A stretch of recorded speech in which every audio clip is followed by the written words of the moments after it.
মরার জন্য ঐক্যহান কেউ মরবেন না, বাঁচার জন্য বিচ্ছিন্ন থাকেন কেউ বাঁচতে পারবেন না।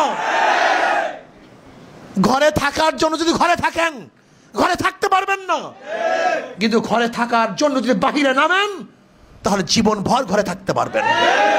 কিন্তু ঘরে থাকার জন্য যদি ঘরে থাকেন, আপনি দেখেন নাই ছাদের মধ্যেও নিরাপদ নয়, বারিন্দার মধ্যে নিরাপদ নয়, রুমের মধ্যে মানুষ নিরাপদ নয়। আমার টাকার গুলি দিয়ে আমার বুকের মধ্যে গুলি চালাবা, তোমার গুলি আর চালাতে দেওয়া হবে না ইনশাআল্লাহ। আবু সাইদ যদি বুক পাড়তে পারে, সেই বুক তো আমাদের কাছেও আছে। আবু সাইদ যদি রক্ত দিতে পারে, সেই রক্ত আমাদের মাথাও আছে। যদি আবু সাইদ আজকে জীবন দিয়ে গর্বিত হতে পারে, তাহলে আমরা কেন জীবন দিয়ে গর্বিত হতে পারবো না? আজকে হাজারো মানুষ যদি জেলখানায় থাকতে পারে, মনে রাখতে হবে আমিও তাদের একটা পার্ট। ইতিমধ্যে আমাদের 4 জন ছাত্র অলরেডি শহীদ হয়ে গেছে। এরা অলরেডি আল্লাহর ডাকে সাড়া দিয়ে চলে গেছে। আমরা ইনশাআল্লাহ শহীদ হব, কিন্তু মাঠ ছাড়বো না। রাজি আছেন ইনশাআল্লাহ? ভয় পাবেন না, ভয়ের কিছু নেই, ভয়ের কিছু নেই। হয়তো 2 দিন আগে 2 দিন পরে মৃত্যু একদিন বরণ করতেই হবে। 2 দিন আগে আমার ভাইয়ারা 2 দিন আগে চলে গেছে, আমরা হয়তো 2 দিন পরে যাব। এর মধ্যে পার্থক্য কিছু নেই। মরার জন্য ঐক্যহান কেউ মরবেন না, বাঁচার জন্য বিচ্ছিন্ন থাকেন কেউ বাঁচতে পারবেন না।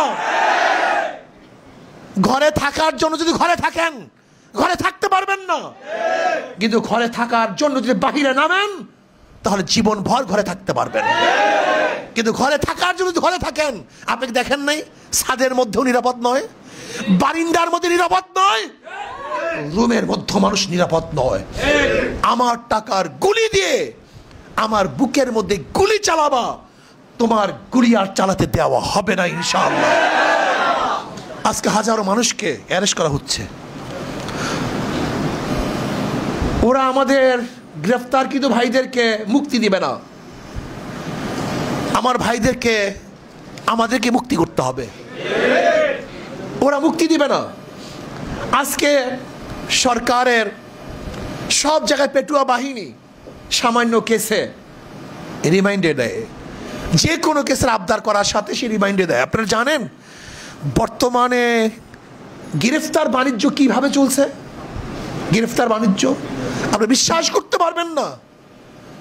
লক্ষ লক্ষ লক্ষ টাকা মানুষ থেকে হাতিয়ে নেওয়া হচ্ছে,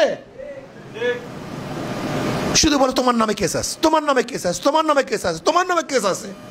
অ্যারেস্ট করে, ধরে, টাকা নেয়, ছেড়ে দেয়। লক্ষ লক্ষ কোটি কোটি টাকা মানুষ থেকে ছিনিয়ে নেওয়া হচ্ছে বর্তমানে। এরপরে